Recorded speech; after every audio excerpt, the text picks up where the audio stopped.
Era o dia 3 de fevereiro de 1927, na fazenda Ipueiras, hoje município de Serrita, no estado de Pernambuco. Naquela época, município de Leopoldina, hoje Parnamirim, onde aconteceu um grande combate entre a família do coronel Pedro Xavier e Lampião e seus cabras. Ipueiras possuía uma situação privilegiada, de solo fértil, muita água. Lá se produzia cana-de-açúcar, também a pescaria nos açudes e a atividade de criação de gado. O excedente era comercializado aos sábados e domingos na vila de Ipueiras, encravada na fazenda de mesmo nome. Pedro Xavier era um coronel poderoso, mas homem flexível, amigo dos amigos, hospitaleiro e generoso. Exerceu também o cargo de juiz da comarca de Leopoldina. Morava no casarão da fazenda Ipueiras e teve muitos filhos.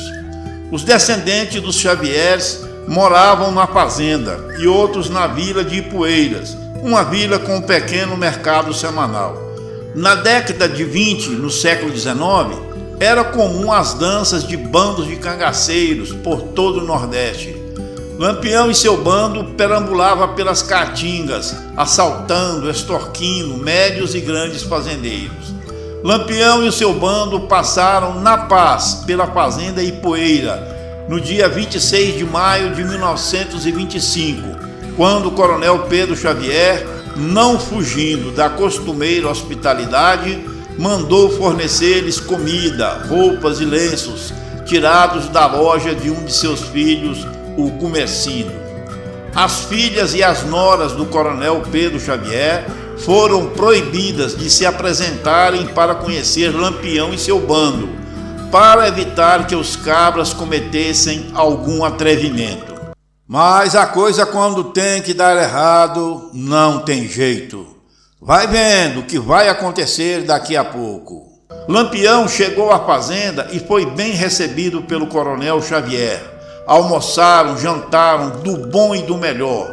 No outro dia, uma filha do coronel foi ao poço pegar água e apareceu do nada o cangaceiro Jararaca. Quando a moça tentou correr, Jararaca segurou os braços dela, mas um cachorrão grande, raivoso, atacou o cangaceiro. Este assustou e saiu correndo, e a moça escapou, e mesmo assim levou a água e o seu cachorro de volta. O coronel Pedro Xavier ficou sabendo disso e ficou constrangido por ter dado guarida a Lampião, que percebeu a tristeza do coronel e lhe disse: Mas o que aconteceu, coronel? Que o senhor tá assim meio triste, o que foi mesmo? É que eu recebi uma queixa da minha filha, que um cabra seu tentou molestá-la, mas o cachorro atacou o seu cabra e ela escapou. Mas poderia acontecer uma desgraça, né? O senhor pode me mostrar quem fez isso? Foi aquele negro ali, ó, apontando para o cangaceiro Jararaca. Lampião mandou amarrar Jararaca em um pé de tamarindo e perguntou ao coronel Xavier: O que o senhor quer que eu faça com esse cabra? Pode falar que eu faço. Nada não, eu sou justo. Afinal ele tentou, mas não conseguiu chegar às vias de fato. Mas, por favor, leva essa desgraça das minhas terras ou eu mato essa peste. Lampião não gostou da conversa. Só queria saber até onde o coronel ia. Jamais mataria um dos seus melhores cangaceiros, com conhecimento militar, que era o Jararaca, e esperto que nem gato. Mas Lampião saiu meio chateado e foi embora com o bando sem se despedir do coronel. Não deu meia hora de caminhada e chega o mensageiro correndo atrás de Lampião. Era um rapaz de 15 anos. Parou o cavalo e deu um bilhete a Lampião, do coronel Xavier, que dizia: Eu te recebi na maior boa vontade, mas um cangaceiro seu cuspiu no prato que comeu. Então, senhor, por favor, não volte mais à minha casa. Pegue outro caminho, o do inferno. Se aparecer aqui com seus animais fedorentos, vai ser recebido a bala. Tá me entendendo? Depois de ler o recado, Lampião escreve uma resposta e entrega ao mensageiro. No recado de volta estava escrito assim: quando eu passei por Ipueiras, respeitei você e a sua gente. Agora, com o seu recado atrevido, a coisa vai mudar. Prepara-se que quando eu voltar, pode comprar caixão, pois vai haver choro. O momento fatídico estava para acontecer a qualquer momento, a qualquer dia. Até que no dia 3 de fevereiro de 1927, membros da família do coronel Pedro Xavier estavam na casa da fazenda para um almoço, esperando os demais parentes que se encontravam na vila de Ipueiras. Estavam na casa da fazenda apenas a matriarca Josefa Xavier, esposa do coronel, José Saraiva Xavier, o Dezinho, um dos baluartes do combate, Aparício Xavier, que na época era seminarista em Petrolina, Pernambuco, e estava de férias na fazenda. Mário Saraiva Xavier, o mais novo dos filhos, e ainda Francisca Xavier, nora do coronel. Pedro e amigos da família, como Napoleão Pereira e Naninha, a sua esposa, e Tozinha, Manuel Preto, afilhado de Dona Josefa, e Pedro Dama, este por sinal cego de um olho. Todos eram homens de confiança da família Xavier. Estavam na vila de Ipueiras na hora do cerco e foram subindo para a casa da fazenda atirando. O coronel Pedro Xavier, o patriarca da família, Gumercindo, Antônio, Aristides, Amélia, filho do coronel, João Sampaio Xavier, genro e sobrinho, Luiz Teixeira, genro, Pedro Saraiva, genro. Dos filhos só faltou Francisco Xavier, sobrinho, filho mais velho do coronel Xavier, que estava em uma fazenda distante e não chegou a tempo. De repente se ouviu um tiro. Dezinho Xavier teve a impressão de ser tropa do governo e indagou: quem vem aí? É a polícia! A resposta foi um tiro disparado pelo cangaceiro Tempero, que vinha à frente do grupo.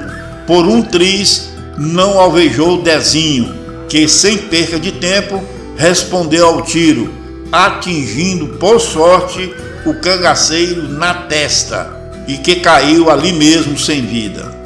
Lampião e seus cabras iniciaram um grande tiroteio, com mais rancor diante da morte de um dos seus integrantes do grupo. Verdadeira batalha estava sendo travada entre os Xavier e os cabras de Lampião, cujos tiros quebraram jarras d'água, derrubaram paiol e o giral de queijo.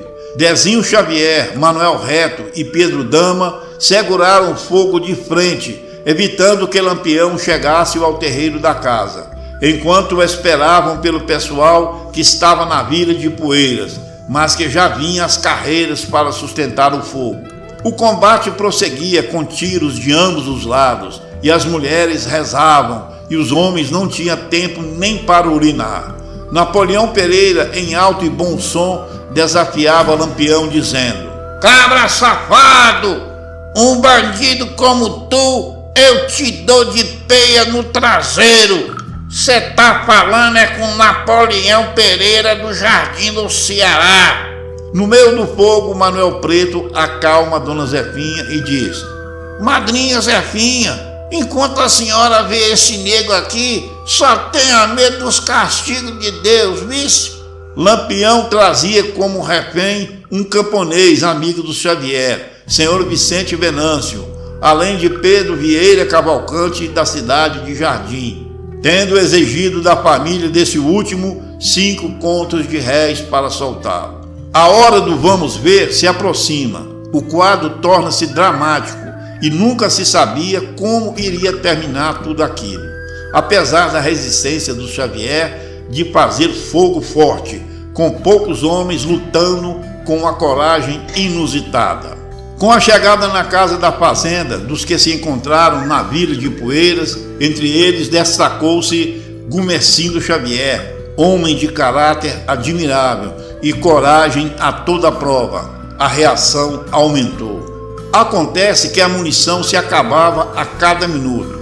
O coronel Pedro Xavier, temendo o fim da munição e Lampião ir ganhando terreno em direção à casa da fazenda, aí seria o fim da parentada. Pedro Xavier mandou seus serviçais selar cavalos e avisar aos parentes e amigos, a exemplo do coronel Chico Romão de Serrita, Pernambuco.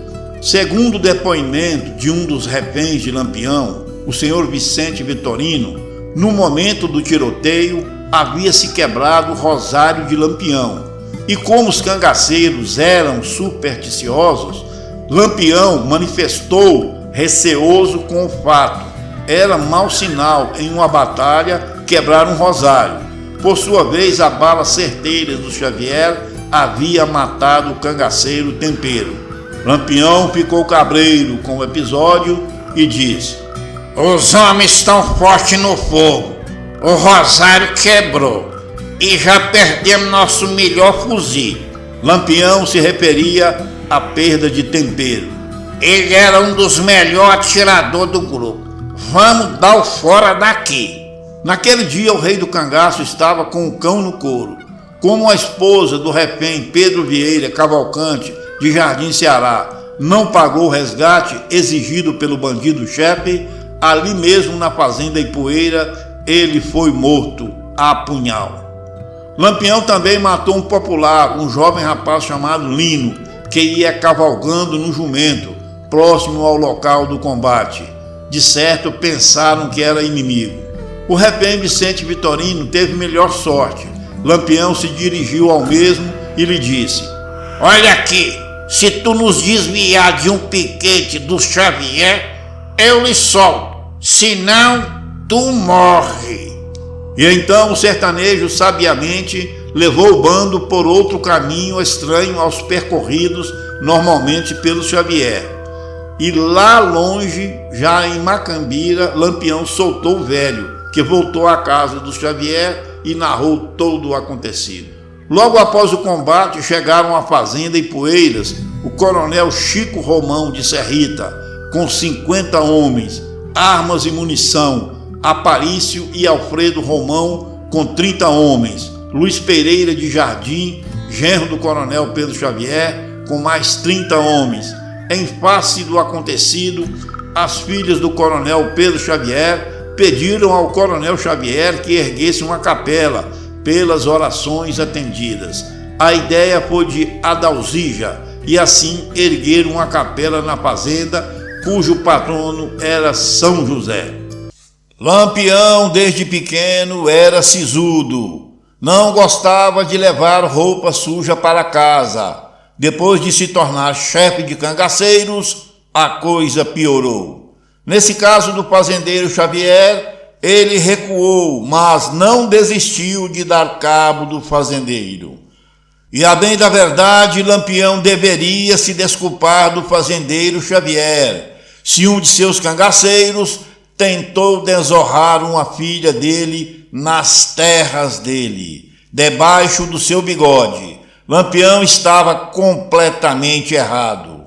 O tempo passou, 1 ano e pouco mais ou menos, até que um coiteiro veio a Lampião avisar que o fazendeiro Xavier ia para a sua fazenda apenas com a sua mulher e um sobrinho. Lampião armou um bote e se encontra com o fazendeiro Xavier na estrada. Talvez Lampião tenha pensado que o Xavier iria se borrar de medo, pedir aos berros pela sua vida. Mas não, encontrou foi um homem cristão que, ao ser surpreendido, ao ver Lampião em seu bando, parou e o encarou de cabeça erguida. Eu não vou te dar bastarde não, porque não vai ser mais tarde pra você não, viu? Aliás, vai ser a última tarde pra você. Desça do cavalo, cabra safado. Então desça também pra falar com o homem, coisa que tu não foi. Se ponha no meu lugar, se alguém atacasse a tua filha dentro da tua casa, o que tu faria? Me fala, cabra. Eu lhe pedi para não voltar nas minhas terras, porque tu não repreendeu seu cabra, pensando só no seu umbigo. Talvez porque ele seja um bom atirador, um cabra de valor para tu. Eu estava dentro do meu direito de defender a minha filha. Não vou te implorar pela minha vida, não. Só espero que tu seja homem de verdade. Não seja covarde. Me mate, mas deixe em paz a minha mulher e o meu sobrinho. Seja homem, Lampião. Lampião conversou baixinho com o cangaceiro e disse: E agora, o que eu faço, hein? O homem desarmou sem arma. Eu nunca senti isso na minha vida, não. Perdi a vontade de matar ele. Mas o cangaceiro falou alto: Mata logo essa peste. Já tá velho mesmo. E ele enfrentou nós, ó. E matou um de nós. Você esqueceu, chefe? Naquele momento, o fazendeiro cristão Xavier levantou a sua Bíblia de bolso para o alto e disse: Senhor, tenha misericórdia desse pobre diabo de coração impiedoso. No mesmo momento, o cangaceiro cai no chão. Lampião e seus cabras foram acudir o cangaceiro, mas ele estava mortinho da Silva Xavier. Lampião entendeu o recado, estava sendo covarde, omisso, e viu que Deus estava do lado do fazendeiro. E Lampião lhe disse: Xavier, me desculpa alguma coisa. Agora vejo que estou do lado errado. Eu deveria ter castigado e repreendido o meu cabra e não o fiz. Eu realmente fui covarde e omisso. O senhor está dentro da sua razão. Vou embora, enterrar para sempre essa alma torta, e junto dele enterrarei os meus erros também. Vá com Deus, Xavier. Ele te ama mais do que a mim. E Lampião, o cangaceiro morto e seus cabras partiram dali. Se você gostou da história, dê um like, compartilhe com seus amigos e familiares, se inscreva no canal, clique na sua telinha no próximo vídeo, porque eu fui!